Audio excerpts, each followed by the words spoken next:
which is one of the goals of the project. That was the goal to begin with. And Diane isn't here, but she is so modest. She doesn't ever like to even put her name on it. But what a wonderful thing she did to set up Happiness House, and we helped, because being at the Dharma talks, she said, is what inspired her to do this. And anyway, I was hoping she'd be here today and tell her how much we appreciate what she's done. We appreciate this one too, sort of.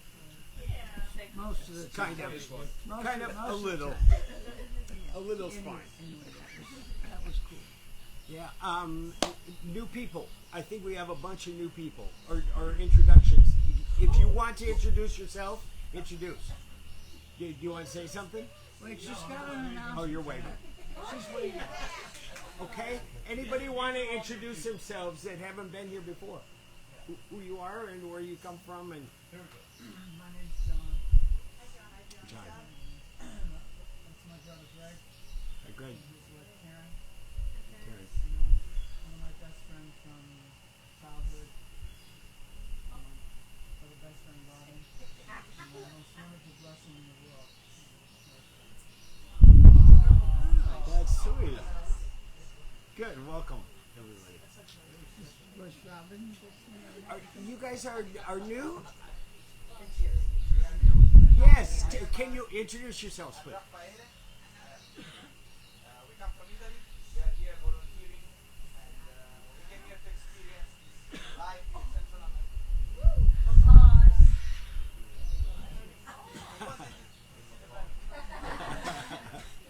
Did you? Okay. Good. Did you bring some pasta sauce with you? Parmesan.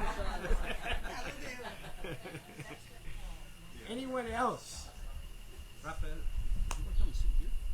You guys want to come? We have extra. We have some cushions here. You want to pass a cushion down? Or chairs. Here's another cushion, Raphael.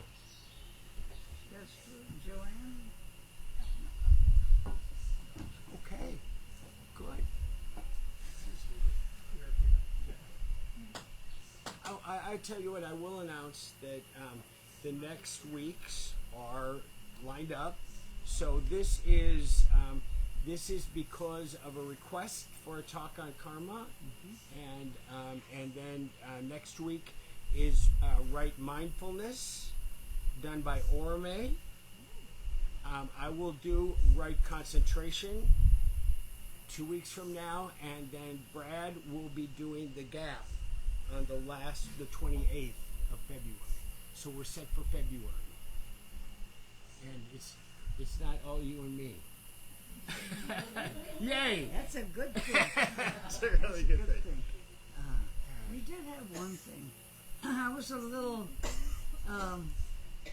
sorry last week that people had not realized that when Mac left the hospital, they told him that was his first birthday.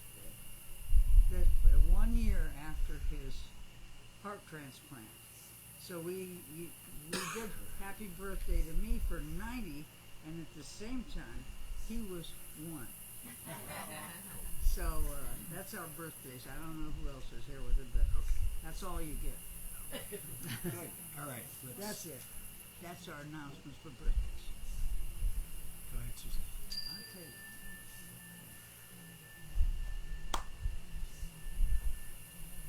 Good morning, everybody. Pura Vida.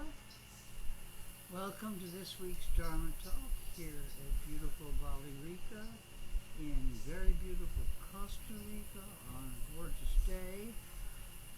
Jeff is going to be the speaker today on the subject of karma, as we just heard.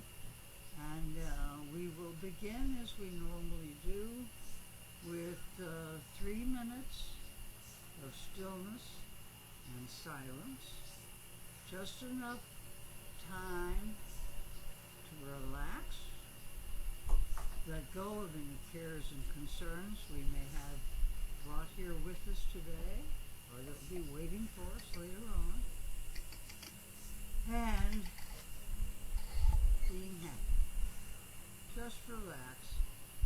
still be silent.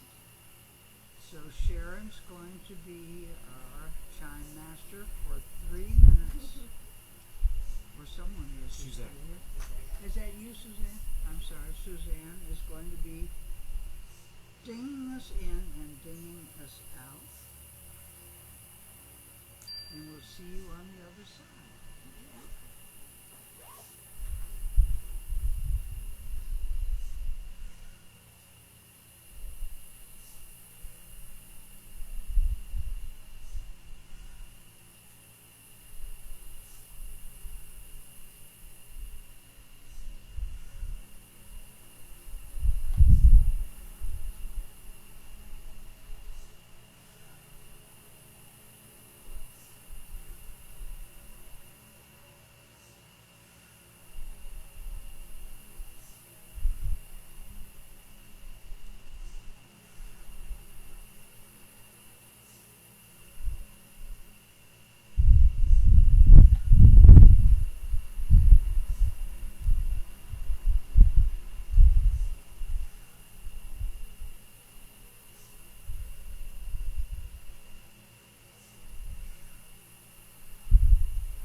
I have never given a talk on karma.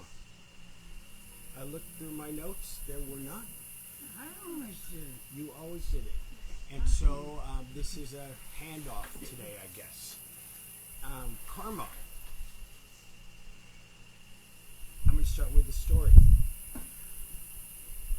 Personal story about karma. We like stories. Yeah.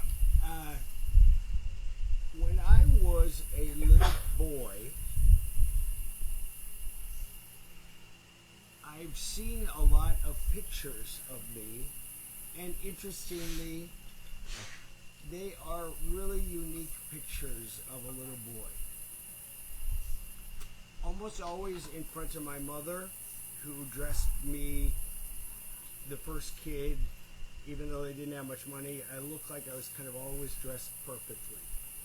Everything was clean, just like my mom. And as I started to grow, I felt different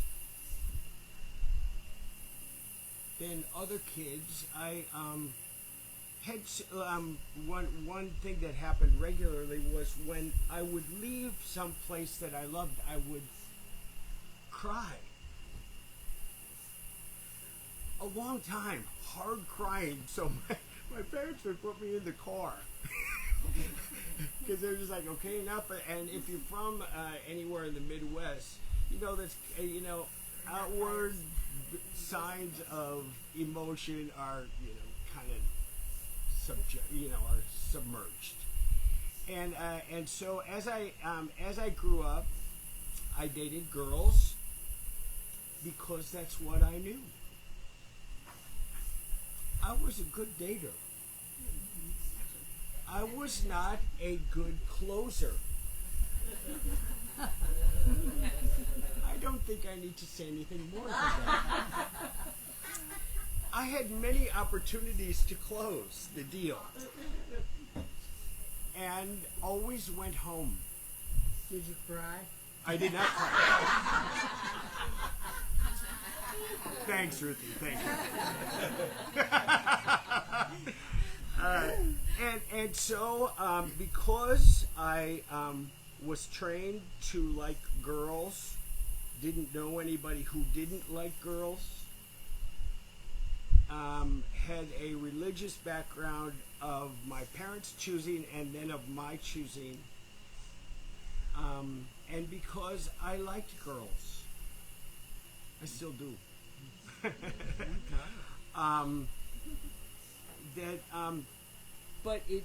So I got married to a woman, and I always wanted to have children, so we had 2 children, all going according to somebody's plan. Not sure who that was, except for all the influences and lack of exposure, which was much more true in that day than this day. Oh, absolutely. And so then the marriage fell apart due to lack of intimacy and other things, of which I'm not going to talk about. And so the karma that followed me was intriguing when I reflect on it. I lost in coming out as gay after the divorce. I lost 90% of my friends. I lost my income. I lost time with my children. I lost a house. I lost a future. I actually one time, and this is not to get pity, I actually went to the food bank one time. To the food bank because I had no money for food. Because you lost his job. I mean, everything, it was a dead end. I was at a dead end. And best thing that ever happened to me. I agree with that. And the karma that followed was temporarily disastrous because of my lack of insight. I can give all kinds of excuses why that insight wasn't there, but actually I knew. But I didn't want to know. And so the karma that followed at that time was negative. Was the reward and consequence for my ignorance, dishonesty with myself and therefore with others.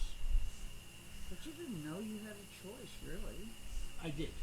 I did know I had a choice, but I wasn't willing to lose things to go with that choice. So I'm not here to promote gay lifestyle, but I am here to say that all of our, not only our big life choices, but our small life choices have a karmic reward consequence. I start with that story because this week as I was doing this, I kept on reflecting on that time and how difficult it was, painful it was, and yet the karmic result was only temporary. Fortunately for me, and I'll give my family credit in case you're watching, I didn't lose a family member. I didn't lose my children. I did lose a marriage. And I did not lose any relatives, extended family, nobody that I know of. There might have been a few who had a few problems. But the interesting thing about karma is it has an effect on the rewards and consequences that follow with us. But it is based on our intentions and our actions. You probably had a comment about this, but you've been using the term karma. What's your definition? I'll give it to you right now. I figured that's what. Okay. Yeah, absolutely. So, Ruthie and I have more talk to do about karma because we've had some discussions. It seems in the current day that there are two roads of karma that work together and are side by side, and one is universal karma. This is based on Eastern traditions. That how you just listen. Why? Okay, this is new material from studying. Universal karma is that what we do affects lifetimes. Where we come from before this life, and the karma that follows us, and the karma that will follow us beyond. That is connected very much with Eastern thinking, and many scholars think of this as universal karma. Today, I would like for us to not think about universal karma. I would like for us to think about psychological karma. The more Western view of karma, and it does include and is a companion to that karma. The psychological karma of the West is this. So here you go, Bill. Is the idea that actions cause consequences and rewards, and that our intentions determine the type of consequences we experience. Let me say that again. The idea that our actions, which karma means action. That's right. Karma, the idea that our actions cause consequences, have a resulting consequences and rewards, and that our intentions in those actions determine the type of consequence we will receive from that. Well, this is accurate. Our only question was the legal or whatever definition of karma is action. Only action. The reaction, cause and conditions, the reaction has another word, and I couldn't find it. So it's really two separate words. It's the same thing. It's the same principle as all the Buddhist teachings. So it's not like they're separate teachings. It's just that they didn't do what goes around comes around. They had two words for it. What goes around is karma. What comes back at you has a different name. So that is our sole problem. Yeah. Otherwise we're right on track. Otherwise, everything is the same. Yeah. So it's a very minor thing we're talking about. Absolutely. And given that this group is a Western Buddhist group that honors Eastern traditions, it fits that we would use that title, psychological karma, today, which fits much better with the West. I want to give it another set of terms. There are higher and lower roads by which we act. Higher roads. I'll just read you what the Buddha said about this. Not in the sky, nor in the midst of the sea, nor by hiding in a mountain cave, no place on earth is to be found where one might escape one's unfruitful or fruitful deeds. When I read that, I thought about Osama bin Laden. You can hide for a while, but the consequences of your actions will follow you. It's a famous example. Mine is much more less famous. But that idea that there's a higher road, and when we take the higher road, results happen in a higher way. There's a greater possibility of that. When we take the lower road, many times the road that we've been trained on, that our nature, our conditional nature, might lead us. Like, you do me wrong, I'll do you wrong. You don't treat me nice, I'll figure out a sly payback.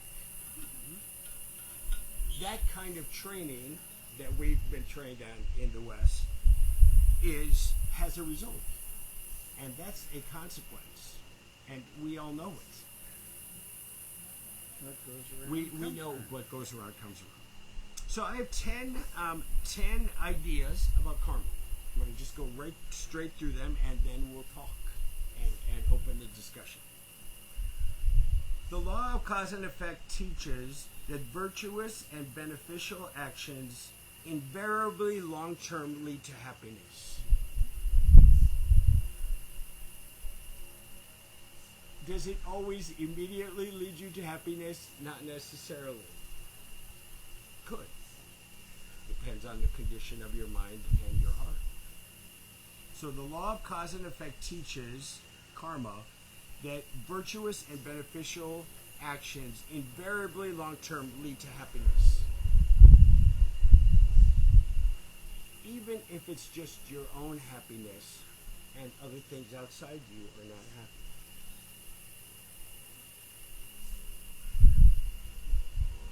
I'm going to use short little examples from my life. My dad and I were never close. My mom was. And there came a point in my life where I headed out with my dad. He was doing what he knew, what he was trained to be as a dad. It wasn't enough for what I needed. And so we headed out, and that higher road felt like a lower road for a piece of time. He and my mom did not call me when I lived in California for 2 months, and that has never happened in our lives. I thought maybe I had lost him because I was not playing by the rules that were set for me. But that action had led to me and my dad becoming adult friends. And so the karma that followed, even though it was difficult in the first stage of it, was much deeper, much better. 2, non-virtuous and harmful actions result in suffering. This is the flip side of it. Non-virtuous and harmful actions result in suffering. Certainly for others, but also for us. It's very interesting when we think about how we've handled the planet. I'm not going to go into it any further than that. That our non-virtuous and harmful actions have resulted in the planet's suffering and us suffering on the planet. And therefore, these non-virtuous actions by us over generations and people and countries result in suffering because they're short-sighted. Anything that's short-sighted is probably has a karmic negative connected to it. Number 3, karma is a mental factor defined as an urge that propels one to think, speak, or act. A mental factor. As almost every one of our topics go back to how have you trained your mind? That's right. Always. Where do you place your mind is the direction of your life. Karma is a mental factor determined as an urge that propels us to think, speak, and act. Therefore, there's things like mental karma, verbal karma, physical karma, family karma, interpersonal karma, communication karma. You can pick any word that is part of our existence here, and you can attach karma to it and do thinking about where's the higher road, where's the lower road, seeing we live in a dualistic world. Number 4, intentions are highly connected to karma. So this was in the first thing. Sometimes we don't know what we're doing. True? Sometimes. And so our intentions are not consciously choosing virtuous or unvirtuous. And so when we're in that state, we are responsible for the actions that we do still. Intentions, however, are a way that karma comes back at us. What was our intention in that? If our intention was honorable, was wholesome, was skillful, the karmic weight feels to me like it will be lighter than intentional. I'm not sure about that one, but that makes sense to me. So intentions are connected to karma. Bad karma, non-virtuous actions, thoughts, and feelings are driven by these 3 poisons. So this goes right back to early Buddha material. Ignorance, which has a not knowing component and a choosing to not know component. When you think about ignorance, comes from I don't want to know. It also is sometimes that we just do not know. We do not have the knowledge, the exposure to the thing. And so that is one of the things that lead to bad karma, is that level of ignorance and willing to be ignorant. Willful ignorance. Willful ignorance. Yes, ignorance, correct. Yeah. The second non-virtuous thing that leads to bad karma is desire. When we think of desire, we often think of sexual desire, or this includes all the things like a desire to own, to control, for power. All of those kind of things lead to bad karma. The desire to control things, which is evident in our individual lives, in our community life, and certainly in the world. And so that's a poison. Those desires are a poison. And the third one is aversion or hatred. This leads to bad karma and bad karmic results that follow our actions. Well, there's an opposite there to that second one that you just did. In other words, good karma. There's good karma as well Desire. as bad karma. Are you talking about desire? Actually, in him, there's a good and a bad karma. It depends on action. Uh-huh. That's why they call it action. Yeah, yeah. But ignorance, desire, and hatred are poisons. They are. Those are poisons, and they lead us to bad karma. So if you want to swallow the poison, be ready for what follows. Mm-hmm. Because you will suffer, and there will be suffering around you. Number 6, karma is a natural law. Actions are founded by consequences and rewards in this life and in future lives, not as a result of divine judgment. That's right. This is what separates Buddhism from other religions. You're not going to hell or to heaven because someone out there is rewarding or punishing you. You are bringing to yourself the results of what you have done. Yes. I want to bring this in, yes. I want to bring this into a parenting example. If you continue to try to correct your child without giving them some opportunities for following their desires and seeing where it takes them, you will have not done good parenting over time. You will have just trained a robot, and sooner or later the robot will leave, usually rebel. And so this natural law that there is this, not that parents of younger kids shouldn't be training them. That's not what I'm saying. But over time, we have to leave each other to our karmic consequences and rewards.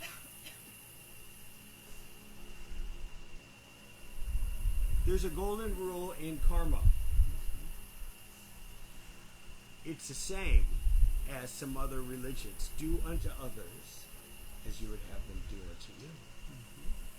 If you live by that principle, That's a similar. You reap what you sow. you reap what you sow. And definitely.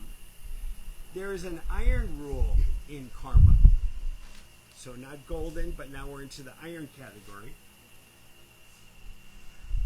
Never do for someone that which they can do for themselves. For surely you will weaken and destroy them. Never do for someone else what they can do for themselves. Sounds right out of AA, doesn't it? This is like, oh, I am not your keeper. You are your keeper.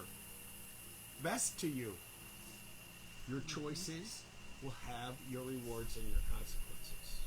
If only we could figure out how to live in that karmic umbrella of leaving so much of that alone. So the iron law, never do for others that which they can do for themselves.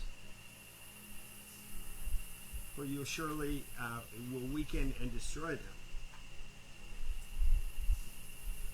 There's an 11 rule of karma. I have no idea why it's 11, but I'm just quoting. I don't need History will absolutely repeat itself until you choose to stop the repetition. History will absolutely repeat itself until you choose to stop the repetition. That's a good Beautiful. That's a good one. That one reminds me of Einstein said you cannot solve a problem with the same mind that created it. Created the problem. You've got to do the inward change, and then you change your own karma. And it does change. You're never stuck with your karma. That's the thing that in samsara, which are all the things in the wheel, in each one of where karma has brought you from the life before, the Buddha is standing there to tell you that you don't get stuck. If you don't have good karma, that's all right. You can get out. You know, you're not bad because you're in a bad place, in the hell realm or whatever. You can always change your karma. That was a simple way to put it. Has to do with your choices and your actions and your intentions. Yep, exactly. Into Everything it and the well, intentions that everything lead you're out talking about. afterwards. Number 10. No one is going to, cast you out forever. There's no eternity there. Right. 3 principles of karma. Small actions can bring about great results. Small changes by you can bring about significant change. It's kind of beautiful, isn't it? I like that. Only we will experience our own karma.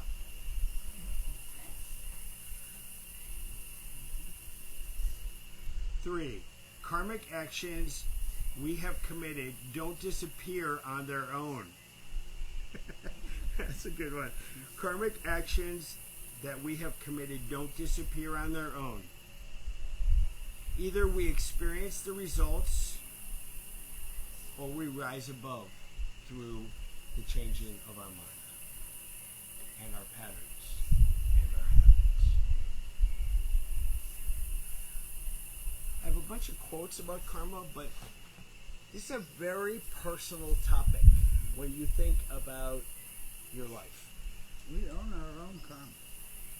It's very personal, and I think if when as I was doing this, I was reflecting on all kinds of different points in my life, and not being as resistant to negative karma that came because my choices were flawed.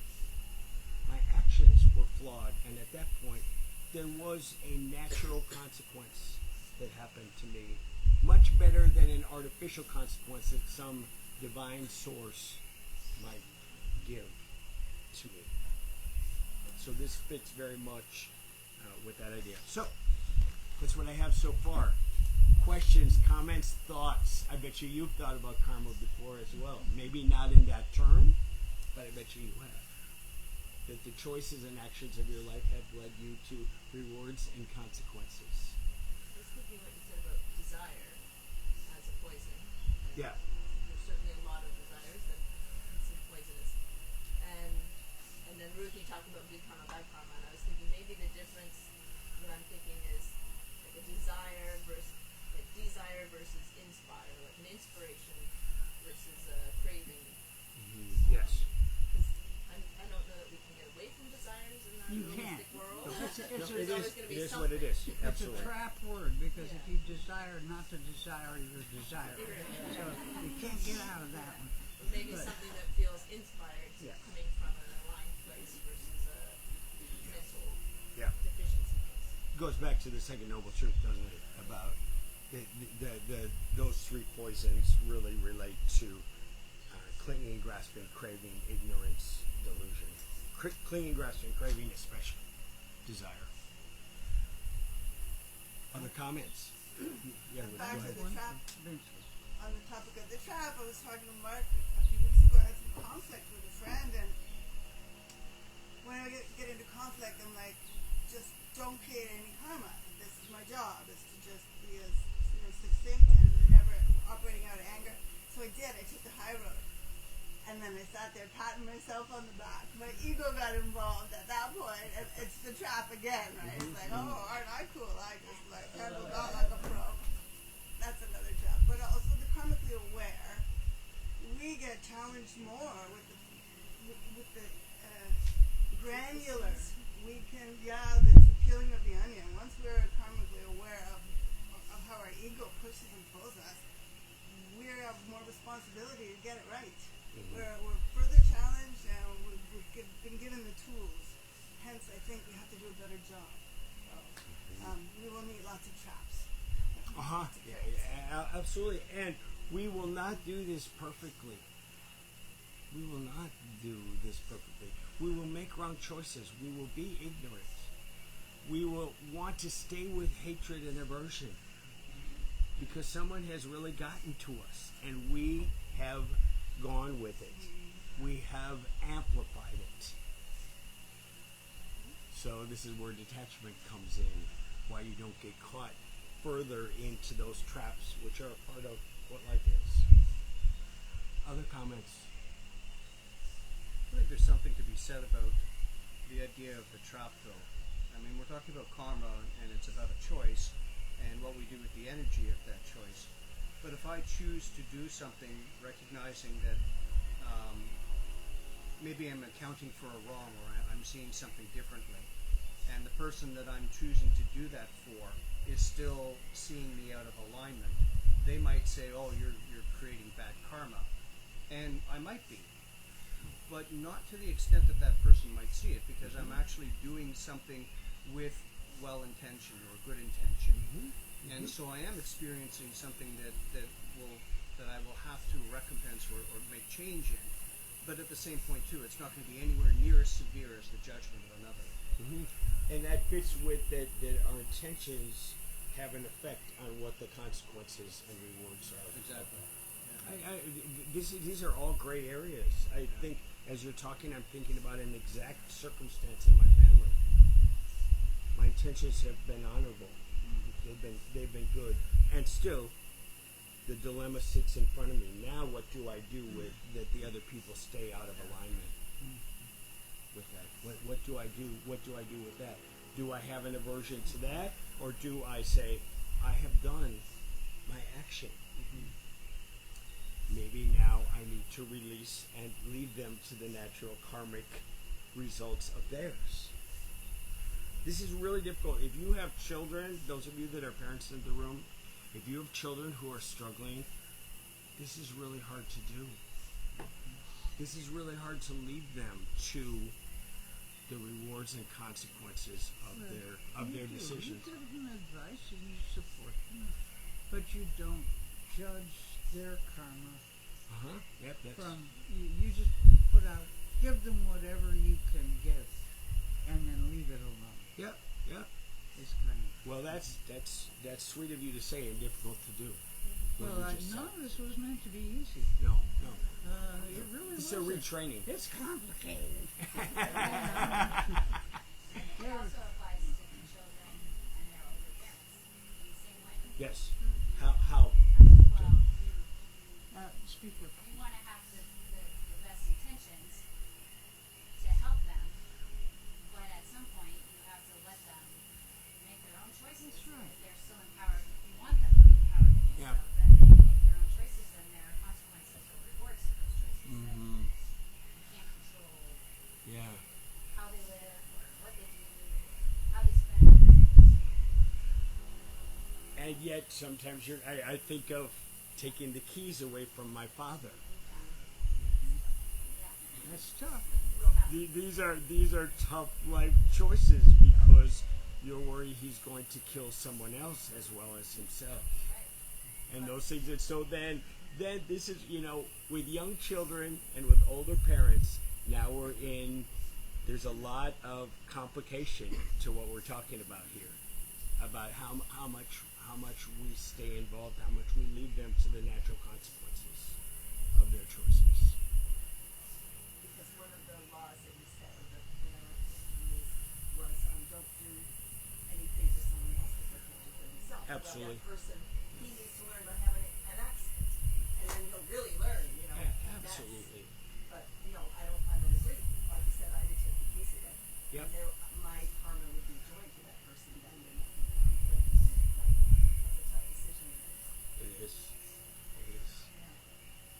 I think you have to go back to what if your intentions are for their safety, or if your intentions are to control them. Those are two very different set of karmas to me. Somebody over here wants to say something. To elaborate on the intention being most important, one of my teachers told a story about Go ahead. a murderer taking a knife and stabbing somebody, and then a doctor doing the same action with a knife, but the whole intent is completely different. One is to kill, the other one is to guilt. Yeah. That stayed with me a long time. Absolutely. One of the principles of Buddhism is similar to the Hippocratic Oath that doctors follow, and that is to do no harm. And so that really fits. I mean, that's a good. And also another one that, which one was it? Desmond Tutu or the Dalai Lama that said, "Don't add to the suffering." Now you've done the karma right thing. Your intentions are honorable. Interestingly, in those intentions, it's not only to do harm, but then the third one is to do good for them. So those two are companions, to not do harm, not add to the suffering, and then also to replace the suffering with something good.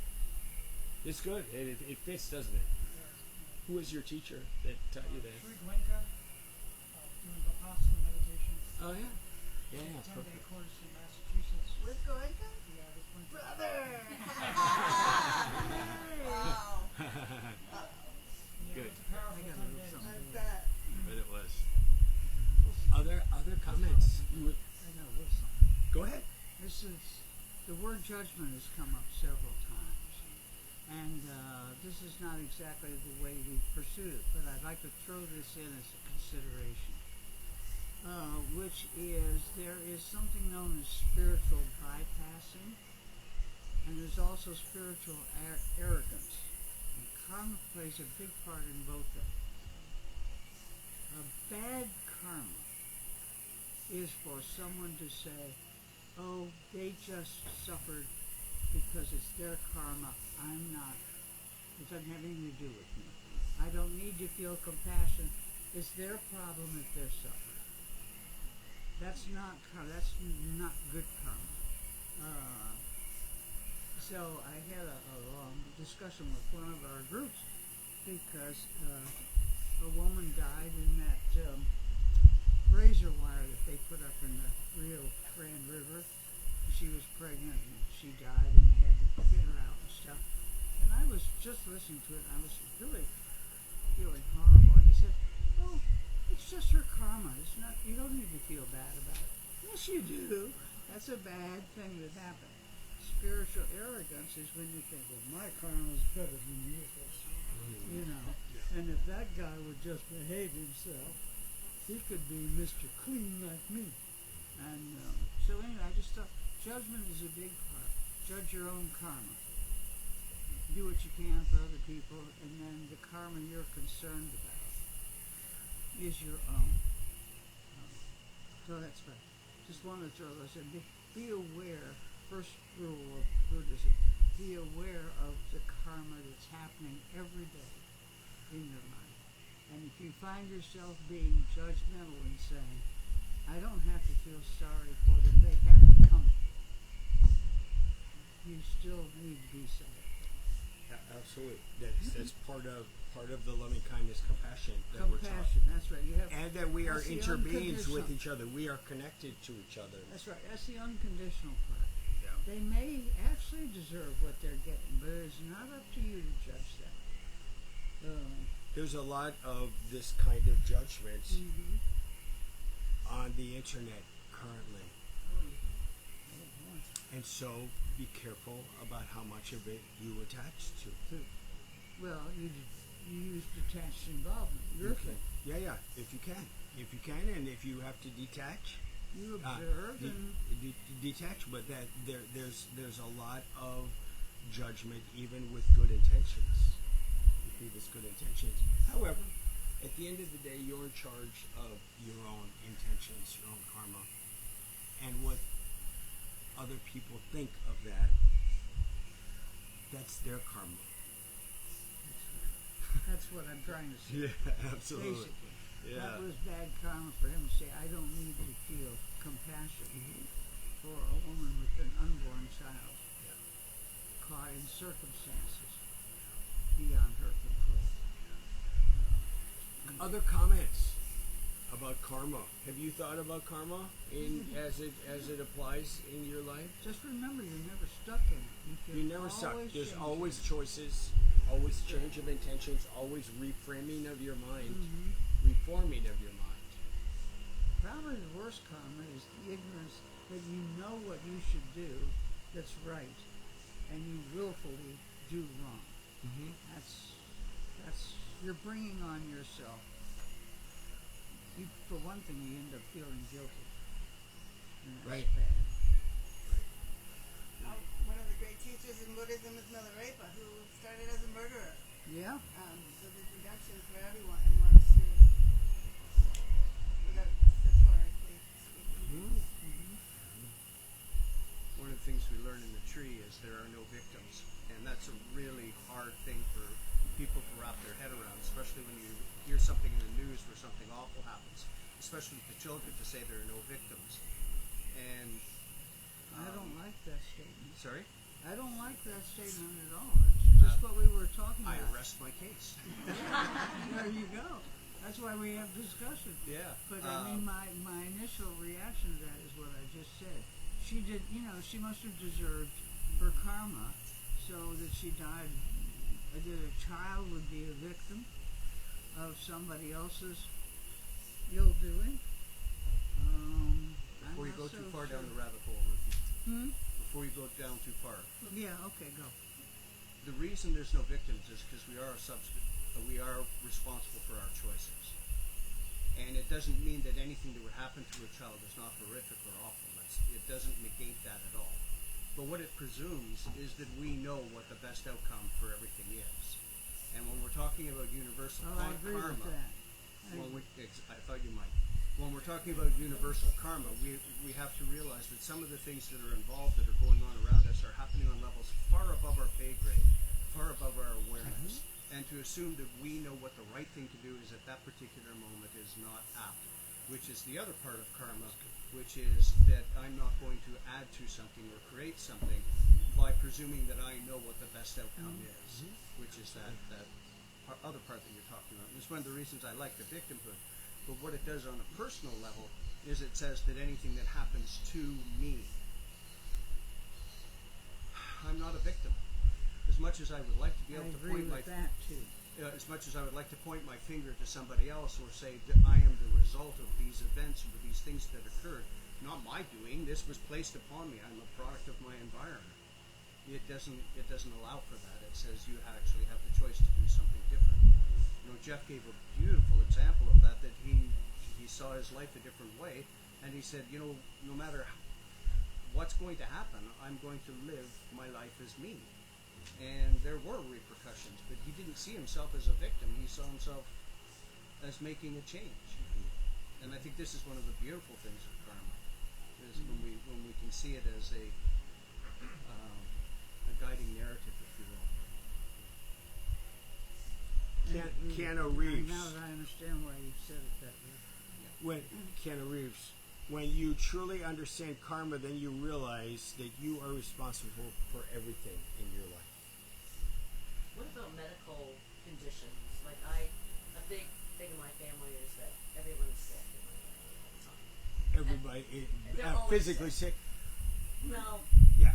I don't know how much of it is imagined, but Yeah. I always give compassion. You know, Uh-huh. I try that. But they are all victims, and they let me know that they get mad if I say, "Well, you have control and you can do things," and that is one of our biggest fights. You Or know? just they got control of their choices. Yeah. Sandy, I think when you feel in the early stages of dealing with that you need to weigh in, say what your thought is, or they ask you what your thought is. I think that's good. And then there's a time to just say, I have nothing more. I have nothing more to, I have been the peacemaker in my family. I have nothing more. You want to go to war with each other? I guess you will. There comes a point, about that work. You are no keeper of the truth or of something higher. You do what you can, and then you leave it there. Maybe their timing isn't ready. Maybe they'll never be ready. Yeah. Maybe the third noble truth would help. The what? The third noble truth might help if you pointed out to them that there's a difference between pain and suffering. Oh, Yeah. I pointed that out to these. Yeah. Well, Just like it's, you've done what you can do, I and know, you leave I it know. there. Yeah. Absolutely. Thank you. Yeah. Speaking of Keanu Reeves and karma, Yeah, he did. He's a pretty cool guy, actually. I served him in Toronto, Okay. and I was manager bartender of the Slick Bistro in Toronto, and he just came and sat at the bar, and I was bartending that night, and of course he was just really calm and chilled, and I didn't like, hey, how are you or anything. I just served him like I'd serve anybody else, but he was sort of like giving me like, you know who I am, right? And I'm kind of like, yeah. Anyway, so I put his food down. And I said, so what brings you to Toronto? And he goes, I used to live here. And I said, yeah, no, you lived in the annex. And he looked at me and he went, oh, so you do know who I am. And he was a complete gentleman. He was lovely and everything. And so when I hear you read that about karma, there's a man who's living his karma. He treats everybody equally. He treats everybody kindly, and he lives his words. So I thought it was a good example of karma. I'm sorry, I didn't hear who you said that was. Keanu Reeves, an actor, a young actor. Okay. Not so young Okay, anymore. I didn't catch the name. I want to know who it was. Yeah. Currently, he was on one of the planes that was diverted, and because of chaos in the system and those things, and he took care of all the people and the bus ride I and heard all that. back to things. So he continues to pay his karma forward. So that's Somebody's beautiful. hand went up over here. Yeah. Fern. I had an experience it's probably 25 years ago. Yeah. Very, very stressful period of life where I was getting bombarded with just negative stuff over quite a few years, actually. It was a lawsuit, put it that way. Sure. And so everything was being hit at me, and I I'm just, I was exhausted.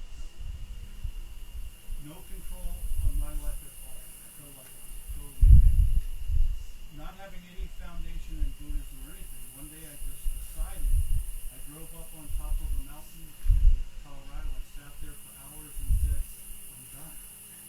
I am done playing. I'm not participating in this anymore. And I'm moving on. I went back and said, do whatever you want. I'm done with it.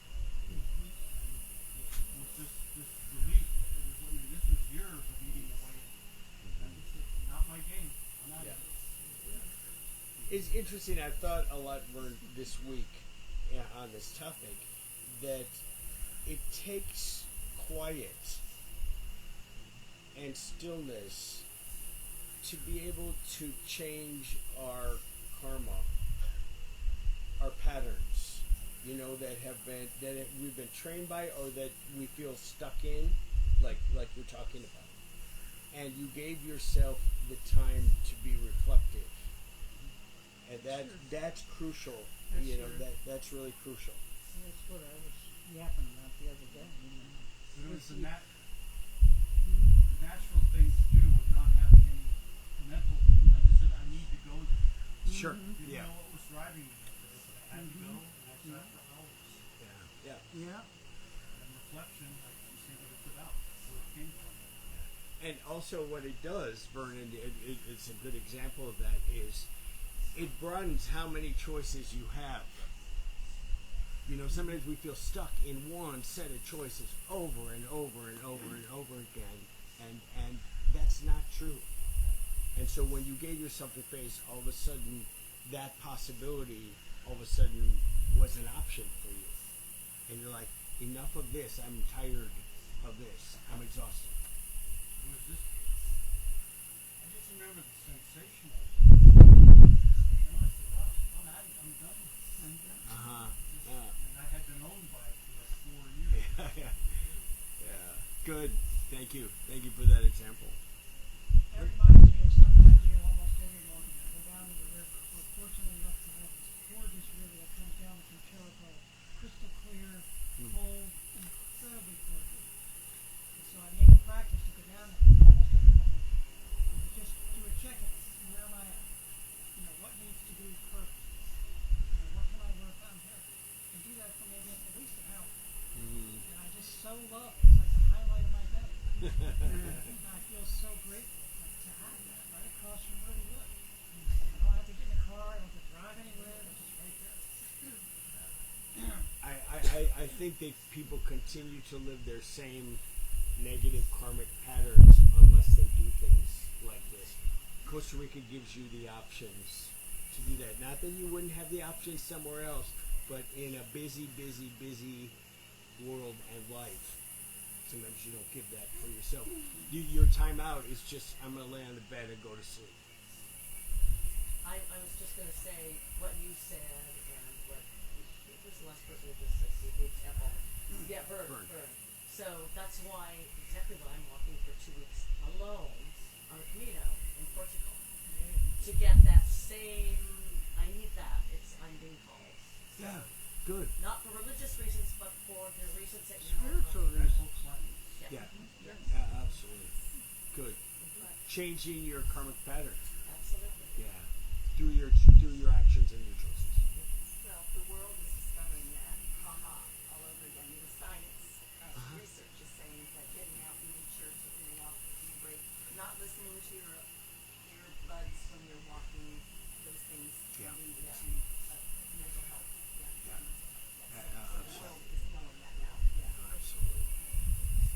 One time, Jeff, this is very quick. No, go ahead. I was little and we just got a television, and I was about 4 years old, 4 or 5. And I'm sitting there watching, and it would be on for a couple hours, and then this man would come on and say, "Be still and know," and it would go off.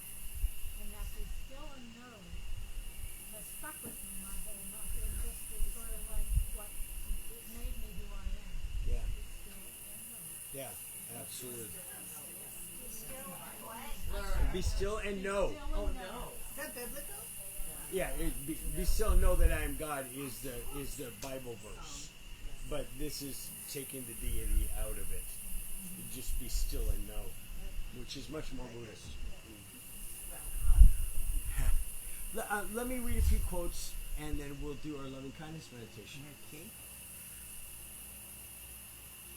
Wayne Dyer, how people treat you is their karma. How you react is yours. Very true. Karma has no menu. You get served what you earned. That's like her. Yeah. This is Buddhism. This is happiness. Please help yourself. Gandhi, the joy of performing an action with good intention and motives is self-rewarding. You want to increase your internal confidence, respect for yourself. The joy of performing an action with good intention and motives is self-rewarding.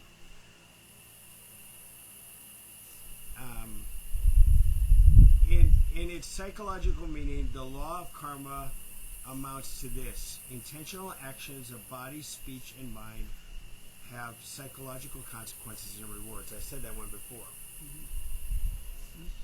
This is true now. When you truly understand karma, then you realize that you're responsible for everything in your life. Gandhi also said, "My life is my message." My life is my message. Absolutely. Let's do loving kindness meditation. Hopefully this puts some clarity. There's probably more study to do on karma. Take a quick stretch. Okay, Ruthie, you'll lead us. Find a comfortable seat. Speak up if you can. I'll speak up here. Suzanne, will you turn off the fan for this part? There we go. For those of you who are new, I'll just listen, and I'm going to take 5 people, and I will give you 4 statements. I'll say it, you say it to yourself inwardly, quietly. You address that same phrase or sentence to the person you're addressing. So this is an exercise in loving kindness. It's a guided meditation. And it's extremely effective. If you don't know where to start in checking out the Dharma, I think this is as good a place as any. This is widening the circle of compassion. It's unconditional friendliness. It's unconditional love. So go into your meditation, take a seat, take a couple of good deep breaths, clear yourself out, and bring yourself to mind. We're going to go, the first circle of compassion is to ourselves. And to yourself say, may I be well.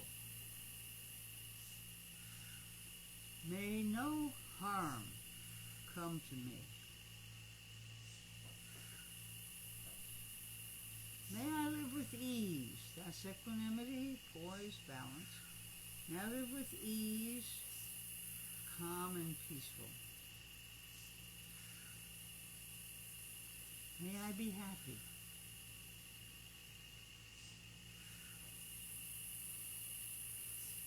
Sit with that for a breath or two. We move out, one further circle out, and we bring to mind someone we love. We love them with all our hearts. Smile to this person, see them, say their name, and say, may you be well. Oh, may no harm come to you. May you live with ease, calm and peaceful. May you be happy.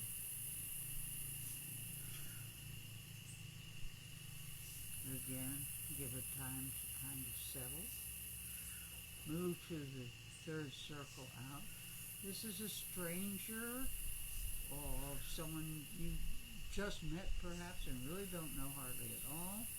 or it's someone that you see regularly but you're not close friends. And to this sort of neutral person, say, may you be well. May no harm come to you. May you live with ease, calm and peaceful. May you be happy. Same thing, a couple of breaths, let them settle. We move to the fourth circle out, and you bring to mind someone with whom you have some sort of conflict. It could be an old grudge that you don't even remember why you have it, or it could be something that happened this morning and it's a new grudge, all fresh, but something that you're in conflict over. Look very straightly at this person, right square in the middle. See them without, as much as you can, without judgment. Just see them as another human being and say to them, may you be well. May no harm come to you. May you live with ease, calm and peaceful. May you be happy.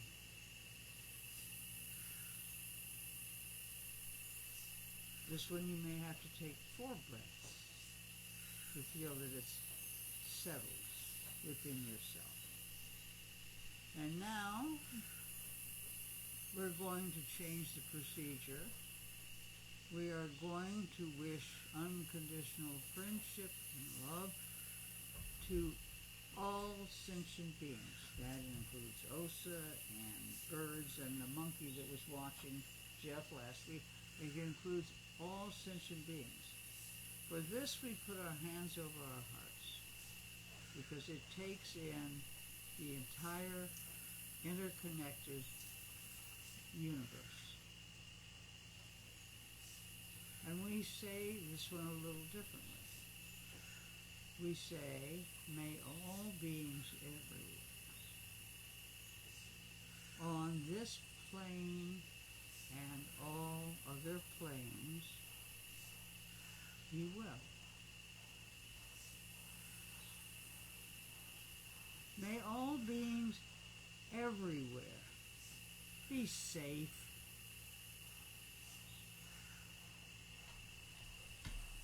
May all beings everywhere be free from suffering.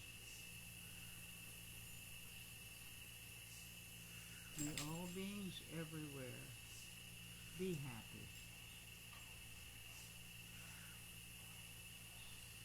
Sit with it for as long as you are able to sit with it. We're short because of time, but at home or where you're quiet, you can let it just rest there for a long time. And then release your hands, open your eyes, and we will conclude with our little benediction. And this we It's say, up here if you all don't up know it. here, if you're a newcomer, sign up here.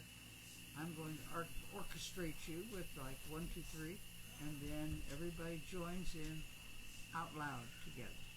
So here we go, guys. 1, a 2, a 3. Go in peace. Go making peace. Living gently. Loving mightily. And bowing to the mystery.